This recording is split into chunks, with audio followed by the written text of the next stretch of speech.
Hi friends, నేను ఒక fresh చూపిస్తాను చూడండి. అంటే ఇది నేను చాలాసార్లు చూశాను. చాలాసార్లు నాకు ఇలా కస్టమర్లు మోసపోయి నా దగ్గరికి వస్తూనే ఉంటారు ఆన్లైన్లో కొనుక్కొని. మీరు కూడా చూడాలి కదా, అందుకని చూపిస్తున్నాను అనమాట. ఇది ఆన్లైన్లో కొనుక్కునే ఫ్రెష్ అండి. మన ఫ్రెష్ ఎలా ఉంటుంది కలర్ చూడండి. ఇది ఎలా ఉంది, ఇది వాడితే ఇంకా సైడ్ ఎఫెక్ట్స్ రాక ఏమొస్తాయండి. ఇది వాడి సైడ్ ఎఫెక్ట్స్ తెచ్చుకొని మళ్ళీ హెర్బల్ లైఫ్ తప్పంటారు. ఏం చేయాలి చెప్పండి? ₹1 తక్కువ కోసం మీ జీవితాన్ని మీ అసలు అంటే ఇంకా ఏం చెప్పకూడదు, అన్నిటినీ పణంగా పెడుతున్నారే. కోచెస్ దగ్గర కొనుక్కుంటే మీకు ఒరిజినల్ ప్రొడక్టు వస్తుంది, వాళ్ళ గైడెన్స్ దొరుకుతుంది కదా. చిన్న పిల్లలకి చెప్పినట్టు అన్ని బుజ్జగించి చెప్తారు, మీకు చక్కగా ఏం తినాలి ఎలా తినాలి అన్నీ చెప్తారు కదా. కోచెస్ దగ్గర కొనుక్కోండి. ఇది చూసారా, ప్రోటీన్ బిగ్. నాకు ఇది ఇవాళైతే బాగా కోపం వచ్చిందనమాట ఈ కస్టమర్ మీద.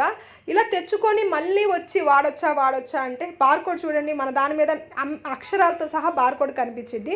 దీని మీద ఎలా ఉంది, డూప్లికేట్ మీద. బాటిల్ పైన కూడా మనకు బార్కోడ్ ఉంటుంది, దీని మీద ఎలా ఉంది. ప్లీజ్ అండి, ఆన్లైన్లో మాత్రం కొనుక్కోవద్దు, కోచెస్ దగ్గర